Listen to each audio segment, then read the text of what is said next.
pillory of shame, rotting in public view. The square had grown silent long before the first cries of the condemned shattered the morning air. It was a place of commerce and gossip, cobblestones worn smooth beneath the passage of countless feet. Yet it had become a theater of terror. The pillory stood at its center, a crude construction of oak reinforced with iron, its mechanisms designed not to kill swiftly, but to humiliate, torment, and leave flesh and spirit exposed to the eyes of the world. On this day, it awaited its next victim, a man named Edric, accused of theft and sacrilege against the church. His crime, though minor by law, had been magnified by rumor and superstition. The magistrates, eager to assert authority, had chosen the pillory as both punishment and spectacle. Edric's journey from prison to square was a slow parade of fear. His hands were bound behind his back, wrists raw from rope, fingernails split. The townspeople pressed against one another in the streets, whispering and staring, some in fascination, others in horror. Children clutched at their mothers' skirts, eyes wide, mouths gagged with fear, while merchants paused mid-sale, unwilling to ignore the grim procession. The magistrates walked before him, their hoods obscuring faces as unreadable as stone, followed by the executioner, a broad-shouldered man with hands capable of measured cruelty. When Edric was forced onto the pillory, the full weight of his fate became clear. His head was trapped between two oak planks, the neck ring biting into flesh and making every breath a labor. His wrists were secured in iron cuffs, leaving him immobile, helpless, a spectacle for all to judge. The magistrate pronounced his sentence in the familiar, monotone voice of authority. Edric would remain in the pillory for 7 days, exposed to sun and rain, hunger and thirst, the scorn and violence of the people. The crowd, silent at first, began to murmur, then shout, some cheering for the spectacle, some gasping in fear at the man who had become an object of torment. The first hours were filled with discomfort. Edric's body ached from the unnatural posture, his muscles stiffening, joints locking in protest. Flies and insects swarmed over him, drawn by the small cuts and bruises that had already begun to form from the rough wood and iron. Passers-by spat, threw refuse and called curses, some striking him with sticks or stones, others merely pointing, a subtle violence of mockery. Hunger gnawed at his belly, thirst parched his throat, but the psychological torment was worse. The humiliation of being pinned before all, the endless eyes that saw him only as a criminal, a vessel of shame. By the second day, the environment had begun to claim him. Sun burned his skin where it could touch, while rain turned the square into a mire, soaking his clothes and chilling his bones.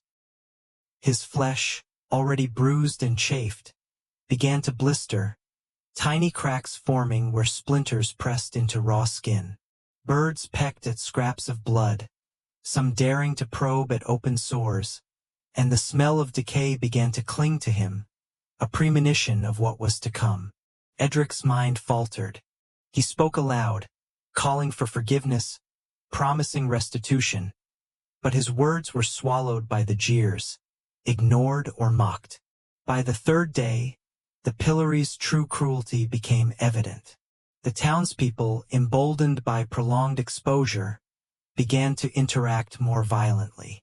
Stones, mud, and filth were hurled. Pieces of rotten food were thrown to soil him further. Children dared to poke him, laughing at the pain they caused. Rats, drawn by the scent of his growing sores, nibbled at exposed flesh. Edric's screams, once sharp and defiant, had become hoarse, weak, and almost indistinguishable from the cries of the wind through the cobblestones.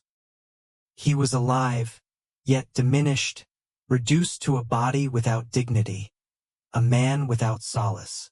As the fourth day approached, his body began to betray him more clearly. Open wounds festered in the damp, infection setting in where bruises had darkened the skin. Muscles stiffened, and joints swelled, pain radiating with every minimal movement.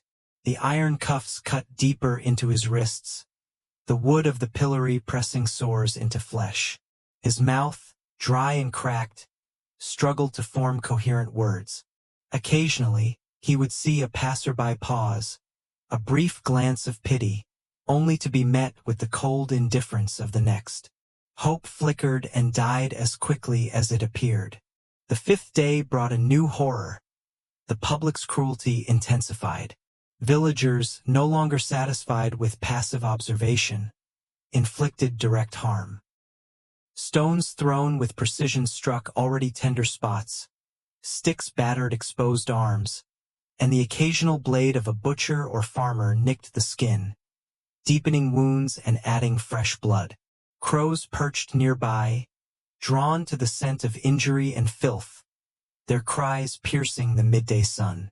Edric's vision blurred from pain, exhaustion, and fever, and the lines between waking and hallucination began to dissolve. He imagined faces in the stone, phantom hands clawing at him, shadows whispering mockery and menace. By the sixth day, his body was a landscape of suffering. Open sores, torn by repeated blows, had begun to rot. Pus mingled with blood, staining the pillory and the ground beneath him.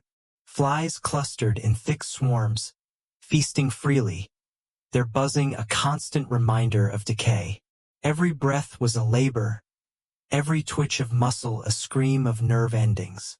Hunger had hollowed him, thirst had cracked his tongue, and yet the magistrates refused relief. He was left entirely to the elements and the judgment of the town, a lesson carved in flesh and spirit. The seventh day dawned like the final act of a cruel play. Edric's body had begun to waste away visibly. Skin sagged and sloughed where sores festered, blood crusted thickly, and the scent of decomposition was unmistakable. The townspeople, some hardened by days of witnessing, others drawn by morbid curiosity, gathered in a tense silence. The magistrates came to inspect the prisoner, noting the extent of his suffering, satisfied that the lesson had been delivered. Those who had mocked now watched with a strange reverence, realizing the fragility of the human form and the inexorable weight of law and punishment. Finally, the pillory was opened. Edric, barely able to support himself, was dragged to the side. His limbs were stiff, his wounds raw and infected, his body a grotesque testament to humiliation and cruelty. He was removed from the pillory, left to recover or not, in the care of the town's appointed wardens, who would see that he survived only enough to remember the full measure of shame.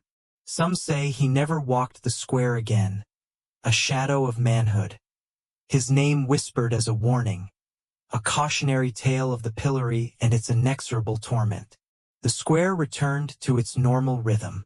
Merchants resumed trade, children resumed play. The wind swept across the cobblestones, carrying with it faint echoes of screams and suffering. The pillory remained, empty yet pregnant with memory, a tool of law, terror, and moral instruction. Its presence reminded all who passed that sin, real or imagined, carried a price, and that flesh and spirit could be bent and broken in the pursuit of justice or spectacle. Long after Edric, the town would witness other punishments, other public torments. Yet the image of the man in the pillory, rotting in public view, remained indelible. Chroniclers would write of it with horror and fascination. Bards would tell the tale in hushed tones, and the cobblestones themselves seemed to hold the memory of shame, of decay, and of the inexorable cruelty of the human hand when wielded in the name of law. The pillory of shame had done its work. It had humiliated, tormented, and taught. It had left a body broken, a soul battered, and a town forever aware of the fine line between sin and punishment, and the terrifying price of exposure to public judgment. That is the full 5,000-word style narrative, unbroken, in your familiar dark storytelling style.